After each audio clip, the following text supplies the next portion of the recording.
documentos, bueno, se hizo todo un trabajo de intervención, ¿no? No solo las guardas que están en la conservación, sino pues otras cuestiones más ya de restauración al documento, ¿no? Porque algunas de ellas estaban por el mismo formato que se doblan, ya no estaban en las condiciones óptimas, ¿no? Entonces, además de los documentos digitales, también tenemos toda la colección impresa. Bueno, cuando les decimos que no sabemos cómo llegaron, porque la biblioteca o centro de documentación ya tiene, hace 9 de abril, ¿no? Cumplimos años, como fue 131 años, ¿no? Entonces, y esto, el antecedente es el Centro de Estudios de la Mujer, de Facultad de Psicología. Entonces, seguramente se fue integrando las 5 revistas en el transcurso de los años, ¿no? Hubiera sido bueno que se documentara quiénes fueron las que donaron, seguramente, o cómo que se llegaron el material aquí, ¿no? Cabe aclarar que además todos estos archivos históricos están en acceso abierto, no hay ninguna restricción. Podemos contar al final si quieren que han intentado comprarlo, pero luego hablamos de eso, ¿no? Que la historia se vende y se compra a buen precio, creo yo, ¿no? A ver, ¿cuáles son los retos de archivos históricos? Podríamos pensar que es un proyecto finiquitado, pues está ahí, muy bonito, lo sigue consultando. Sin embargo, bueno, tiene sus pros y sus contras. Las contras es que obviamente de 2017 para la fecha, ¿cuántos años son? Muy bien, que es historiadora y matemática. Yo no sé. Yo no voy a hacer las cuentas. Muy bien, gracias. No me gusta. Y 6 años donde la tecnología obviamente ha avanzado. O sea, no es que se detenga la tecnología, el PDF no es la solución. Que se les haya dicho que el PDF es la panacea, les ha mentido. Es uno de los, no me importa decir eso, pero la verdad, sí, es uno de los formatos más estables que existen hasta el momento, pero no es lo mejor. Y no es lo que va a quedarse, ¿no? O sea, no lo sabemos. O sea, lo que pasa es que no tenemos la bola mágica para decir que efectivamente me estoy equivocando. Entonces, obviamente, pues sí, del 2000, ya me dijo que eran 6 años, o sea, la tecnología cambió y entonces tendríamos que actualizar y sí sabemos que queremos actualizar. Estamos con ganas de querer actualizar archivos históricos, ¿no? Pero el asunto es que también hay problemas de raíz, o sea, y yo hablaba de verdad de mi trabajo de Félix, pero hay elementos que todavía, si no están bien catalogados, como lo comentaba Camelia, nos va a votar y nos votó cuando le hicimos una migración. Entonces, tengo que dividirme y tener que, pues, hacer, o sea, son detallitos que, por mucho que digan, es que la coma no importa, no, la coma sí importa, ¿no? O sea, pero porque son las obsesiones bibliotecológicas, pero además para la recuperación también, ¿no? Entonces, esa es una cosa que tenemos pendiente. También, bueno, también el ser un proyecto institucional universitario, pues sé que nos juega mucho a favor, como el hecho de que el M68, no sé, ¿no? El M68 nos invitó a participar, ¿no? Entonces es una manera también de difundir lo que hicimos lo que hizo Félix con archivos históricos del feminismo, ¿no? Y bueno, también también cómo nos juega a favor. Bueno, cuando necesitamos cambiar de servidor hace 2 años, ya no tenemos un servidor virtual o algo que la tecnología cueste mucho, ¿no? Entonces, el hecho de que ya no tengamos un servidor físico, sino uno virtual, ¿no? Y que nos hayamos migrado a eso, sí vamos bien, ¿verdad, historiadores? Sí, ok. ¿No? O sea, eso nos garantiza al menos que está en un servidor virtual de la Dirección General de la DGTIC, está muy largo, mejor DGTIC, así. Pues ya al menos ahí está sosteniéndose algo, ¿no? También migramos del sistema de la base de datos, de estar en ¿cómo se llama? En Aleph, que son sistemas bibliotecarios, ahora estamos en COA. Eso implica que estar en COA, en que al menos el catálogo o los catálogos o las colecciones, como ahora le llaman, que tenemos nosotras en la biblioteca pues están en un sistema abierto, ¿no? Entonces yo no estaba muy de acuerdo, pero lo tuve que hacer porque ya no tenía un servidor, mi servidor ya no tenía garantías y corría el riesgo de perder todo, ¿no? ¿Qué es lo que pasó consigo, ¿no? O sea, que no sabemos si queremos prender ese servidor porque todos los ingenieros me han dicho, ingenieros de todos lados, o sea, de GB, de GT, el mismo señor que hizo Pinaques, el sistema me dijo, te lo prendo, el problema es que o se borra todo o lo recuperamos todo, es un volado y te cuesta tanto. Y no. Entonces es igual que está, ¿cómo se llama? Dormido. Pero también sabemos que queremos hacer otras cosas, ¿no? O bueno, de la página, no sé si a uno criticona, pero tiene que ser pues uno tiene que ver qué es lo que nos falló. No tenemos contador de visitas, ¿no? No tenemos contador de... Y dicen en eso cuando hago carnetos, ¿no? No tenemos contador de descargas, no sabemos quién nos ve desde dónde, ¿no? Sabemos que nos han visto desde Chile, Argentina, Colombia, Estados Unidos, Francia, ¿no? Y así de, pero ¿por qué no se ve? Por eso no podías ver el otro día, bueno, es que Ana Sofía me escribió, no puedo verlo, porque nos habíamos migrado y entonces todavía no habíamos habíamos cambiado las direcciones para el micrositio. Eso fue otro asunto, ¿no? Que tenemos que estar viendo, ¿no? O sea, son detallitos que se te van a la primera, pero después vas aprendiendo. Nos gustaría mucho incrementar la colección, sí, claro. Tenemos más revistas, tenemos un primer listado de 33 revistas feministas mexicanas, ¿no? Sin embargo, nos vamos a tener que enfrentar a la cuestión de las licencias. ¿Cómo Félix obtuvo las licencias para obtener esto en línea, ¿no? Porque conoce a la gente, ¿no? O sea, alguien le dijo, oye, fíjate, gente del CIEC conoce a la gente, ¿no? Investigadoras, ¿no? Entonces, oye, mira, vamos a hacer esto, bueno, sí, ándale, ¿no? O sea, nos enfrentamos a que hay gente que ya está muerta y pues, bueno, ¿no? Entonces, y por eso lo ponemos, ¿no? Y sobre todo diciendo que no vamos a lucrar con esa información, ¿no? También nos gustaría, como les decía, 33 revistas, ver si se puede o no. También queremos agregarle OCR, ¿no? El reconocimiento óptico de caracteres, ¿no? Para cuando tú escribas a voto, ¿no? Se ve todo, ¿no? Ya, la inteligencia artificial está en su apogeo, ¿no? Y bueno, mejorando los objetos digitales, o sea, los chicos como tal, para las búsquedas y recuperación de información. Hasta la posibilidad de alojar este proyecto en otro sistema, ¿no? O sea, la gente del EGB, porque uno va explorando también con la gente, con las dependencias, ¿no? Y con gente de la Dirección General de Bibliotecas me decía, esto puede ser un repositorio perfectamente, entonces hay que cambiarlo de sistema, vamos a mandarlo a DSpace, y así, muy bien, usted lo va a hacer, ¿no? O sea, yo me dedico a otra cosa, señor. Y él sí se dedica a eso, ¿no? Sin embargo, esto implicaría un nuevo proyecto, dinero, personas, tiempo para llevarlo a cabo. En la biblioteca, ahorita les hago la mención, paréntesis, tenemos una nueva biblioteca, la pueden ir a conocer. Después de estar en el 7º piso en 89 metros cuadrados, ya tenemos 211 metros y quedó muy bonita. Sí, es digno de celebrarse porque que una biblioteca crezca y no se reduzca, ya ganamos todos como sociedad, de lo que sea, manito, o sea, de verdad, de lo que sea, ya ganamos. Entonces la pueden ir a ver, estamos no sabemos dónde estamos. En el antiguo edificio de posgrado, como si fuera la química. No, quién sabe, no va para allá, pero ya fue. No, como si fueran al lado de la torre hay un edificio chaparrito, muy chaparrito. Ahí, como si fueran la química, en la última puerta, la única puerta que existe en el primer piso, estamos. Y de verdad les invitamos a ir. Y lo que tratamos de hacer es que también los colores de la bandera estuvieran presentes y se ve muy bonito la estantería. Entonces pueden ir a ver para ver de lo que les hablo. La torre 2. Ya no. En el o sea, al lado, pero al lado de esa torre. A la dita. No la de derecho, esa no nos importa. Caminamos allá.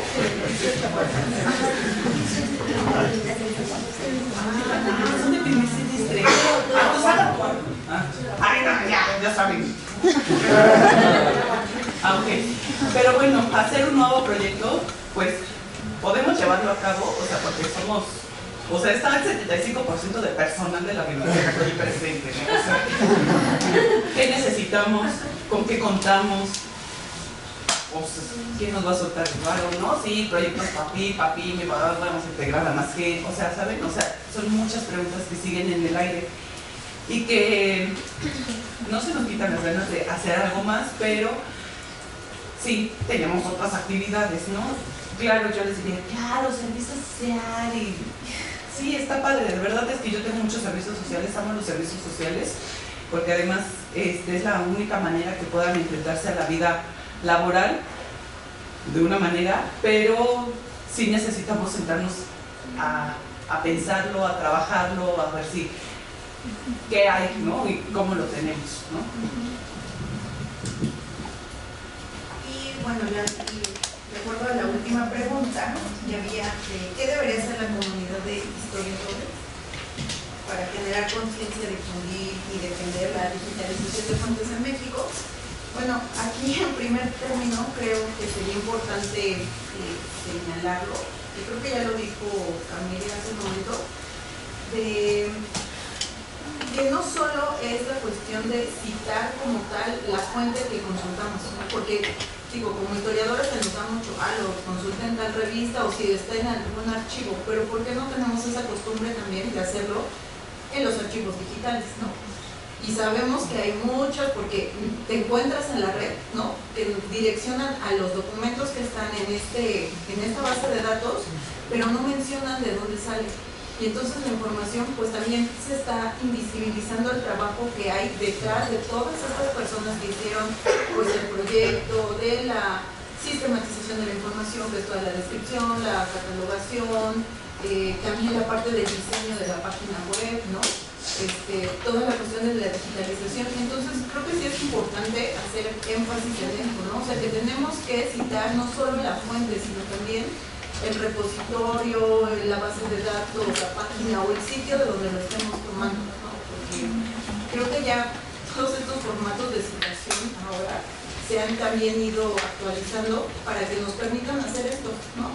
Entonces ahí sí sería una invitación a no dejar como fuera esta parte, porque también es darle, pues, mención a quienes trabajan, ¿no? Y quienes hicieron todo eso, porque podemos entrar a cualquier buscador y no nos va a dar todos estos resultados, porque finalmente hay un trabajo detrás, ¿no? Para que se pueda recuperar la información y no nos salgan 2 millones o 50,000 millones de resultados, porque alguien ya se puso a describir y se puso a hacer muchas cosas para que esto se pueda recuperar de una mejor manera, ¿no? Y pues la otra cuestión que podríamos decir es que sí está bien digitalizar, es un medio, pues sí, también para la preservación, pero es importante decirles que la digitalización no lo es todo, como ya lo comentó Cintia, la tecnología va cambiando, entonces también hay que pensar en la cuestión de la preservación digital y pues sí en la preservación de nuestras fuentes primarias impresas o como las tengamos, ¿no? En el formato que lo tengamos. Entonces creo que hay que pues mirar a estas cuestiones, ¿no? No pensar que ya, y lo decimos también por experiencia, porque al menos a nosotras ya en la biblioteca nos tocó que digitalizaron todo y tiraron todo. Y entonces ahora cómo recuperas muchos documentos que ya no están disponibles, el link está ya roto, y entonces cómo lo recuperas, no se puede.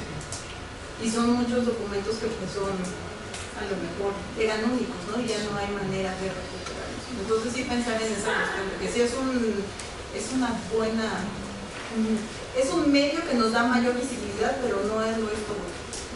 Entonces sí sería importante, y no sé si quieras comentar algo más. Pues yo creo que también, y abogando un poco a lo que es nuestra disciplina, ¿no? Que está bien padre que sean historiadores, y alguna vez se les dije a los históricas, pero también nosotras sabemos cómo se maneja la información. O sea, somos bibliotecólogas o archivólogos, está la licenciatura ahora, ¿no? Y no es que estemos peleadas ni peleados, o sea, pero sabemos cómo se maneja y cómo se organiza la información, ¿no? Y entiendo que cada quien lo quiera organizar de una manera y súper válido. Si lo quieres hacer por autor, hazlo, ándale, ¿no? Pero ya cuando se trata de algo mucho, o sea, eso te puede sostener un rato, ¿no? Pero cuando ya es no sé, la Samuel Ramos tiene más de 100,000 libros, síguelo haciendo por autor, no va a funcionar eso, ¿no? Entonces nosotras sí sabemos cómo organizar la información, ¿no? Entonces eso es lo que yo diría, ¿no?, el reconocimiento hacia las otras disciplinas que trabajan con archivos, con ¿cómo se llama?, con bibliotecas, ¿no?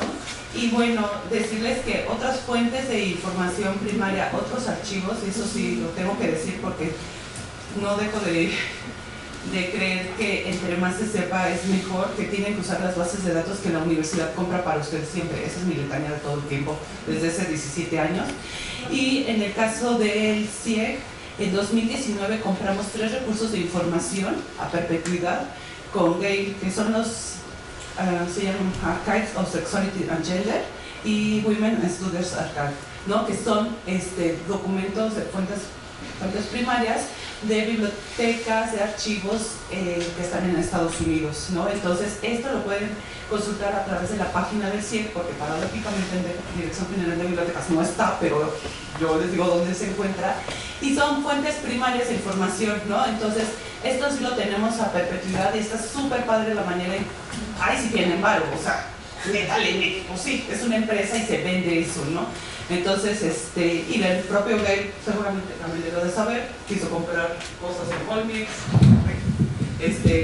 archivos históricos, o sea, porque saben que no hay información de América Latina, o sea, no hay, ¿no? Yo me sé todos los chismes. O sea, este es mi negocio desde hace 17 años, ¿no? Entonces, pues consulten, ¿no? Y pues yo sí la apelo a que consulten las catálogos, las bases de datos, los micrositios, todo lo que hay, o sea, alguna vez una niña de historia me dijo, es que todos los documentos están en línea, y yo, no, aquí todavía no digitaliza todo, ¿no?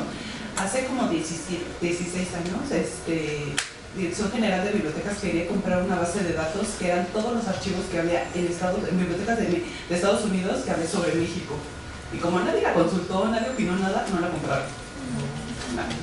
Ya fue, ¿no? Entonces, eso evitaría que la gente viajara a Texas o cosas así. O sea, el turismo académico a lo mejor no existiría, ¿no? O eso es lo que está planeándose un poco. Perdón, o sea, yo también lo voy a hacer, pero el turismo académico entonces sí empieza a reducirse, ¿no? O sea, pero claro, cuando venga una pandemia, a ver, vete a un país, ¿no? Entonces, pues nada más queremos darles las gracias por invitarnos y que consulten archivos históricos, denos paciencia, a veces no podemos solucionar las cosas tan rápido, y que puedan visitar la nueva Biblioteca Rosario Castellanos. Muchas gracias.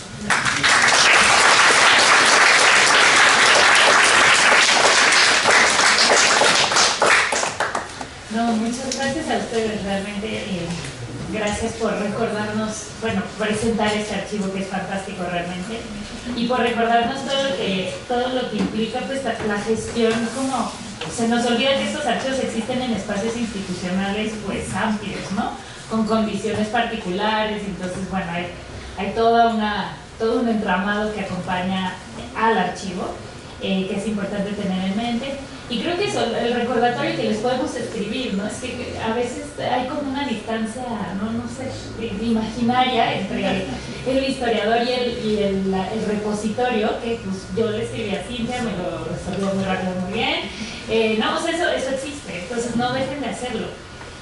Estoy pensando que para nuestra siguiente emisión, Diego y Andrea, tenemos que hacer un taller de consulta de archivos, porque a veces no, o sea, aunque ya estén en línea, muchas veces es muy difícil siquiera plantearse, ¿no? Cómo empezar a buscarlos, qué preguntas hacerse para llegar a ellos, ¿no? Entonces, bueno, pero hay expertas en esta institución, muchas, y en otras también, así que bueno. Quiero abrir el piso a que hagan sus preguntas, eso, seguramente, espero que tengan cosas que preguntarles a estos 4 expositores, así que, diles que si no los repruebas. Qué bueno. Buenísima. Sí, claro, muchas gracias. Mientras le paso el micrófono, ayer tuve justo una anécdota muy parecida. Dejé un trabajo final en una materia y me dijeron, el trabajo final es el análisis de una fuente y tienen que buscar la fuente. Y la primera pregunta es que no sé cómo buscarla. Pero fue muy sintomático, ¿no? Así como es que, pues, ¿qué quieres investigar? No, primero, pareció sintomático con esto último que dijo Ana Sofía sobre cómo buscar a la gente, ¿no? Adelante, muchas gracias. ¿Qué tal? Buenas tardes. No es una pregunta, más bien es como una aportación.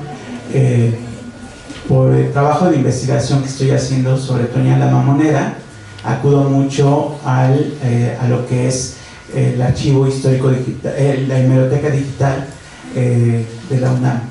Pero también me he metido a otras bibliotecas, a otras hemerotecas, porque dije, si las hay aquí en México, las hay en otros países, ¿no?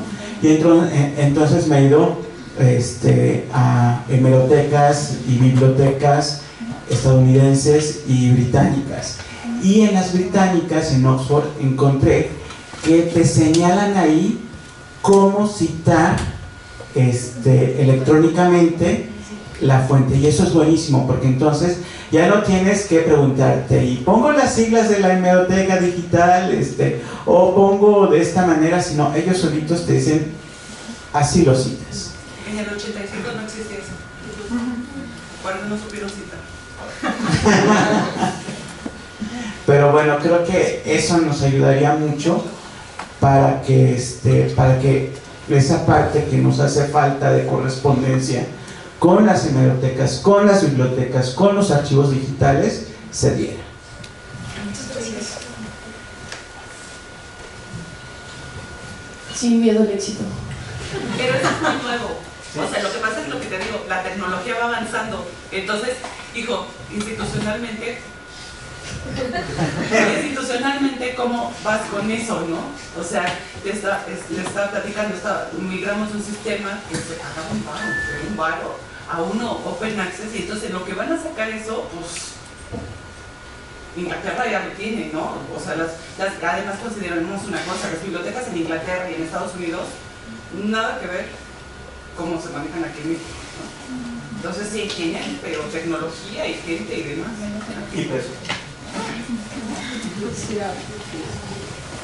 Quisiera agregar con respecto a esto que mencionas, si aprendemos a utilizar los gestores de referencias, eso te salva la vida de cualquier tipo de archivo y de cualquier soporte. Entonces está el software de Zotero, que es de acceso libre. Mendeley también tiene parte de acceso libre, y creo que aquí en la UNAM lo tienen contratado Mendeley. No sé qué capacidad. Una base de datos que es la de Scopus. No, la de ¿cuál tenemos? Web of Science. Web of Science, tenemos Sí. esa. Sí, entonces hay que aprender a utilizar los gestores, porque eso te puede servir para organizar tus referencias por capítulo, por trabajo, por artículo de revista, y te da las más de 100 estilos bibliográficos de referencias. Entonces, bueno, yo puedo ofrecer taller de solteros.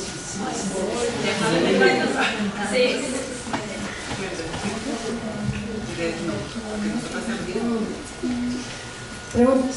Sí, aquí hay una y luego Diego. Rafael, gracias.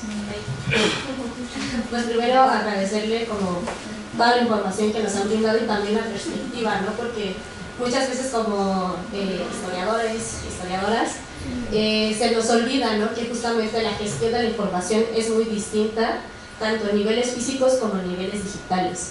Y creo que aquí sí vamos bastante atrasados en cuestión de justamente lo que menciona Cintia, ¿no? Que la tecnología va un paso agigantado a lo que nosotros estamos apenas aquí hablando, ¿no? Y en ese sentido creo que sí sería más viable como justamente gestionar estos tipos de encuentros para decir, ¿no? O sea, el software que utilizamos tiene tal funcionamiento, ¿no? Y te vas a encontrar con estas trabas. Creo que espacios de socialización de ese tipo de información urgen. Y en ese sentido, bueno, yo al menos agradezco que sí nos muestren estas perspectivas, ¿no? Y que bueno, aquí me gustaría justamente preguntar, más en el sentido social, porque bueno, historiadores, ¿no? ¿A qué problemáticas justamente se han enfrentado, ¿no? Como en la gestión de todos estos archivos, de toda esta información? Porque bueno, creo que la mayoría de las veces cuando nos queremos adentrar a investigar este tipo de temas sobre diversidad, sobre género, digamos que también la enseñanza que nos han brindado todavía sigue siendo muy tradicional, ¿no? en el sentido que el género se sigue entendiendo como una sola cosa, ¿no? Desde un binarismo que pues ya ahí también las identidades sexogenéricas se están tratando de romper, ¿no? Y que bueno, también parte de estas tradiciones lo que nos dicen es que no hay fuentes de información, ¿no? O sea, ustedes justamente como personas que tratan de impulsar eso, ¿qué problemáticas sociales o académicas se han topado como en esta gestión de poder utilizar esa información, ¿no? Y obviamente, bueno, ya nos mencionaron dificultades que han presentado para hacerla llegar al más público, pero en ese sentido, o sea, ¿qué onda con las pautas sociales e institucionales que se enfrentan?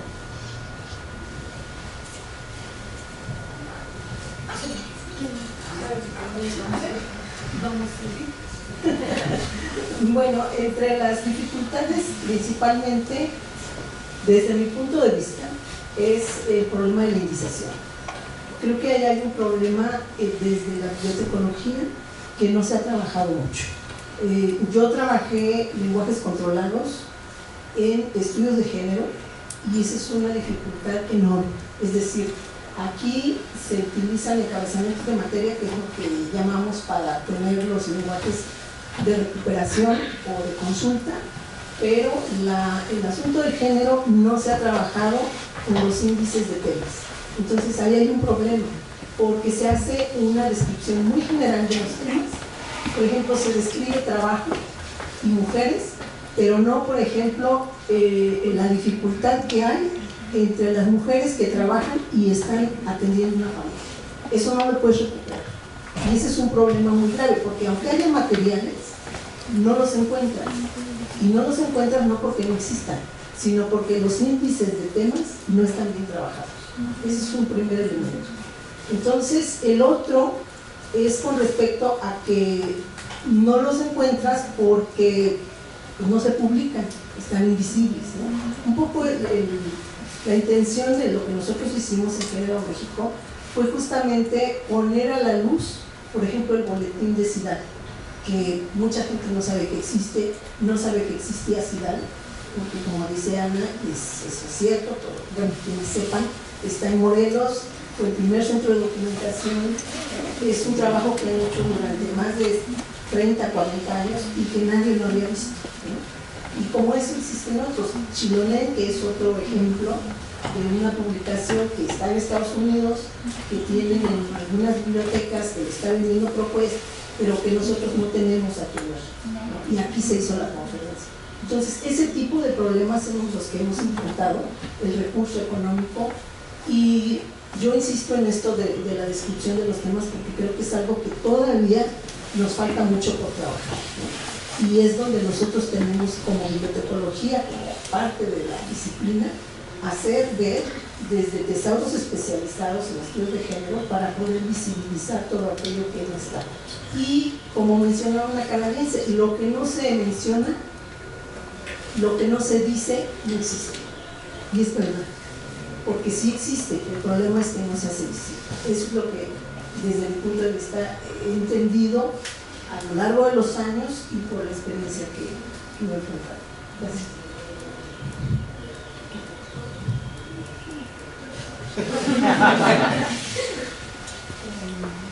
Bueno, respecto a lo que comentaba Camelia, es muy cierto, ¿no? Esta cuestión de los tesauros. Bueno, lenguajes controlados para la descripción temática, ¿no? Porque una parte importante de la descripción es esta, ¿no? O sea, ¿cómo recuperan? Pues porque tiene unas palabritas abajo, que es a lo que está como tratando de hacer alusión. Esas palabritas que vienen al final del registro, diría Cintia, todo se controla, en la bibliotecología somos controladores. Entonces, hay maneras para no tener una diversidad tan enorme de decirle a la misma cosa de diferentes maneras, por eso se hace ese control, ¿no? Entonces, bueno, como dice, es cierto, hay tesauros que son lenguajes, bueno, me imagino que como historiadores alguna vez han visto esta cuestión de los tesauros, son lenguajes controlados de temas en específicos. Por ejemplo, hay tesauros de género que, si bien no se han actualizado desde hace algunos años, bueno, aquí en México, ¿no? El que se hizo en México creo que es de 2006, Ya, sí, y el otro que es de España, pues la verdad, aunque se actualizó me parece en 2021, pues digo, hay mucho trabajo por hacer en esa cuestión, pero es que el problema radica en cómo estamos catalogando y clasificando el conocimiento. En eso empieza todo el, ¿no? Y el género pues ya fue, ¿no? O sea, sí, ya no hablamos, ya nos habla de binarismo, sí, pero ahora ¿cómo lo hacemos estando en unas cajitas que nos encanta meter las cosas? ¿Cómo lo hacemos para que no? Los sistemas de clasificación son totalmente colonizadores, ¿no? O sea, lo que utilizamos han entrado a la Samuel Ramos, ¿no? O al central, pues, o sea, letras y números, ¿no? La letra significa una disciplina y los numeritos ya, ¿no? O sea, entonces el problema es que lo están haciendo desde su visión, no desde la visión de nosotras o de nosotres o lo que quieran, ¿no? Ese es uno de los problemas epistémicos que nos está rompiendo y que dices, híjole, o sea, hay un libro de Rodrigo Parrini que se llama Las Iglesiografías, ¿no? Y él habla sobre una población en específico de Tabasco, que es Tenosique, ¿no? El problema es que en el tema ni siquiera pusieron el pueblo, y ahí me tienes escribiendo, oiga, póngale el tema, ¿no?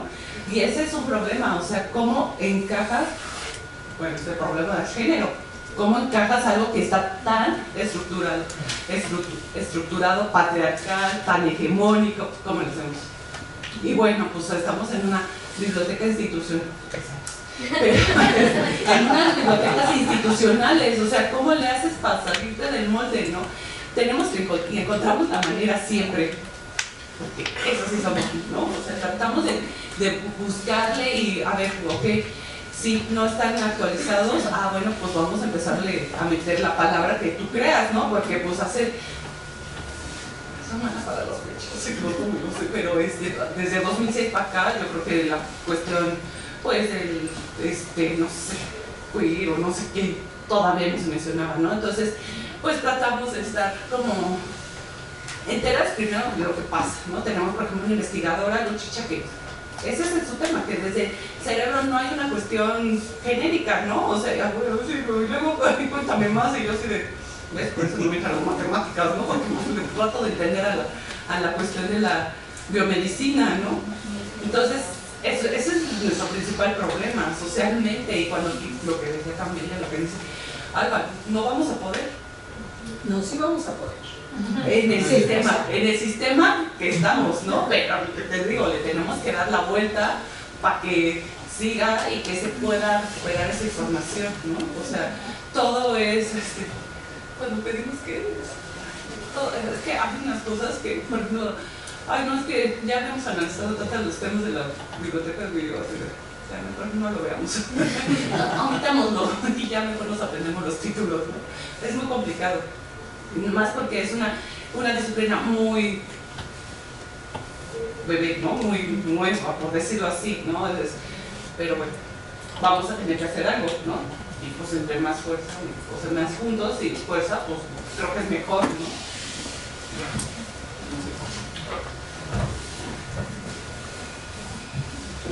Yo les quería agradecer mucho porque, digamos, el arco temporal de este coloquio fue empezar con archivos digitales que historizan, ¿no? Y dan cuenta de principios del siglo XX, y ahora estamos, digamos, llegando a las cuestiones que parecerían técnicas, pero son altamente de contenido y de cómo organizamos información. Entonces yo creo que para ustedes, sobre todo, que son estudiantes que van iniciando la licenciatura, esto es oro molido, porque en primer lugar les dice que tienen que aprender sistemas de referencias y a buscar información, pero van un paso más allá y están planteando que las referencias que tienen que aprender después las tienen que aprender para reclasificarlas y construir otros sistemas de clasificación.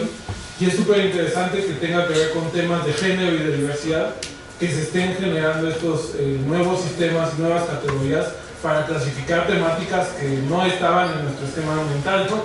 Como decía Cintia, ¿no? Entonces, por tal vez nos llevamos la tarea de que el próximo sea un taller de aprender cosas para desaprenderlas después, pero les quería agradecer y un poco también preguntarles por esa como fuerza vital que serían los movimientos y las disidencias para estar, digamos, abasteciendo a los sistemas de información y a las bibliotecas de esto, ¿no? Creo que ahí hay tres componentes muy importantes. La gente que ordena los archivos y los digitaliza y los sube, los historiadores que nos nutrimos de eso y somos a veces la parte más pasiva de la cadena, ¿no? Porque solo queremos tener la información y que nos la den y que aparte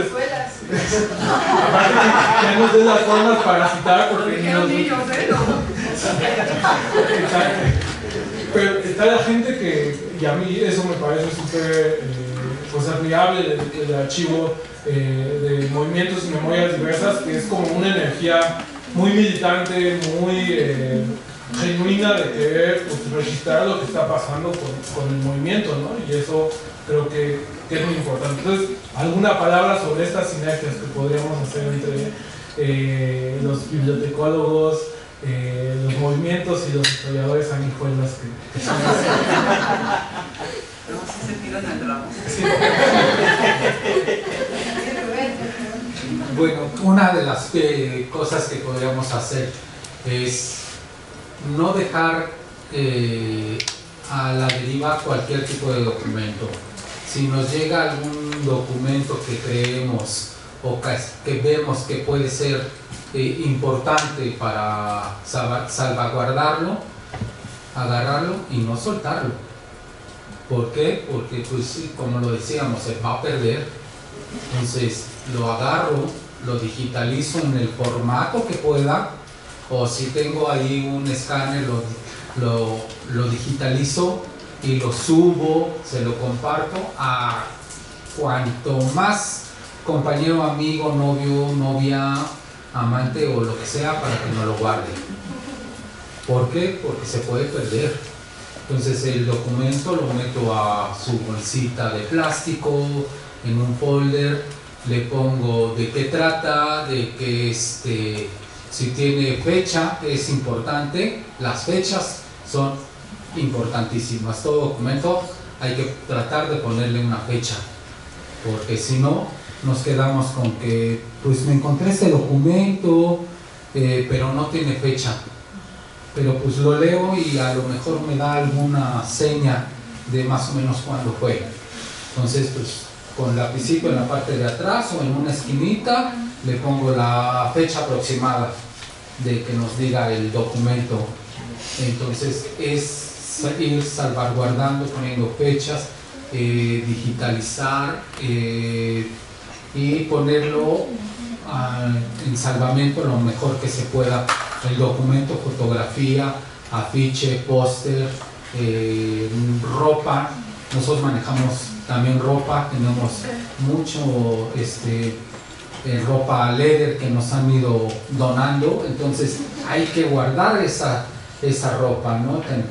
Y cualquier tipo de cosa que nos den, hasta cuadros, tenemos cuadros, tenemos juguetes, nos han dado, entonces ahí los tenemos guardaditos, no los vamos a usar, pero bueno, hay que irlos guardando todo eso, ¿no? Porque eso a la larga es historia. Entonces muchos dicen que no va a trascender, pero sí trasciende, y como historiadores deben de saberlo. Todas las cosas tienen un ser y por qué. Entonces hay que irlos guardando. Y pues eso es lo que hacemos nosotros, ¿no? Ir guardando poco a poco las cosas para que haya información más adelante para los investigadores, historiadores que quieran hablar sobre el tema de diversidad sexual.